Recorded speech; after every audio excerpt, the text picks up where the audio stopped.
Well, the US election isn't the only thing that's going to be pretty bullish over the course of the next few days. XRP continues to build out, but I want to go back. I want to dispel some rumors around the escrow, take a look at exactly what the Ripple SVP is, and more importantly, understand what's going on in the red, green, and blue zones. If you like the sound of that and you're bullish on XRP, make sure you hit the like and subscribe button. We update you every day. It is your only place to grab the latest news, reviews, technical analysis, and more when it comes to XRP. So smash up that like button to brand new all-time highs. With that being said, let's get into the video. So we'll take a look at my full technical analysis breakdown of what's happening with XRP, but I wanted to start here. You may have heard me talk about Egrad Crypto quite a little bit. He deep dives into XRP, what it's all about, and more importantly, where we are going. And I want to break down this model that he put out. It's ultimately all about different zones, the accumulation, the ranging, as well as bullish and the red flag zone.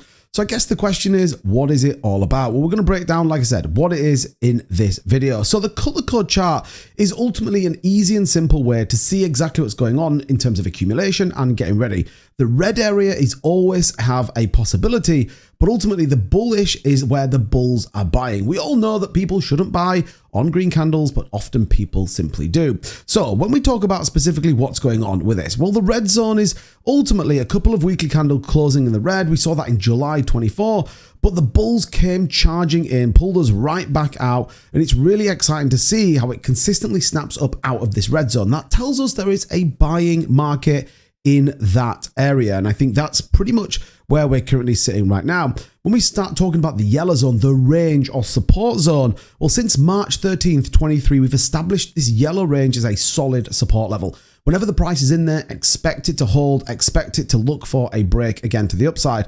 Continuously pulling price back up from the lower levels, it is key to keeping support and essential for fuel for upward momentum. You have to build a floor at new price levels to allow a token or coin to grow. Now, the blue zone is the supply zone. Every time the bulls push into this range, the bears step up with heavy selling pressure. And we've seen that quite a while. The zone at approximately 63 to 73 cents is a key battleground for us, and ultimately that will need us to break if we want to start to see that $1 zone.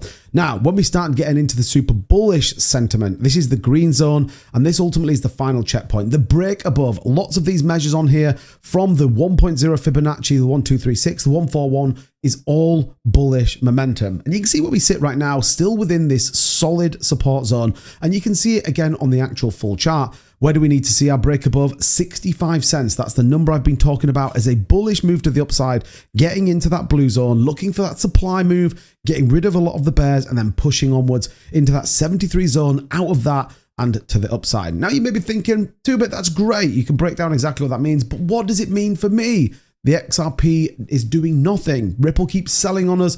Well, that's what I want to resolve now. This is all about the escrow. Many people have got this wrong. Ultimately, people believe that it's just Ripple dumping on the token, dumping on the community, and nothing more to be said. But this is from a crypto lawyer specifically. In fact, Bill Morgan, given his view here on November 3rd, 2024, it says, well, the SEC in the lawsuit asserted the escrow wasn't one of the several measures Ripple took to buttress the price of XRP. Many in the XRP community believe it suppresses the price of XRP, but that seems wrong for a dozen reasons. Ripple messaging that the escrow shows itself as a hold. And ultimately, a decreasing Ripple XRP holding, we talked about that in their Q3 report yesterday, is a confidence booster for everybody involved. And that's why XRP has had such a long and bullish community that sits behind it. Also, Morgan noted the SEC's claim in the lawsuit against Ripple is that the escrow was one of the several measures Ripple took to improve the price of XRP. Morgan added that many people in the XRP community think it suppresses,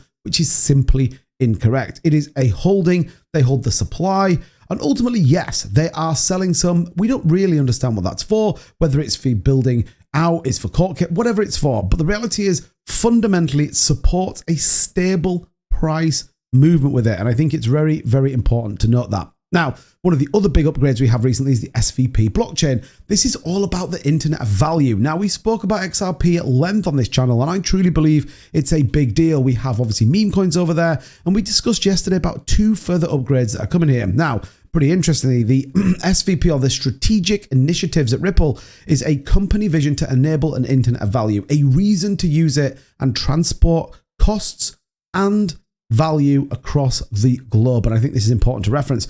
On the Thinking Crypto podcast, Mittenberg said Ripple's creators started the project to enable value interoperability. He explained that the blockchain solution allows value to move as efficiently as physical goods and data. And this is why everybody believes that Ripple will be the global payment structure for the finance sector across the globe. And I think it's really important just to talk about that, because ultimately lots of people think that XRP is just a coin. The reality is we're seeing integration into many different sovereign nations, whether it be in the UAE, whether it be in Saudi Arabia, more recently in countries like Brazil.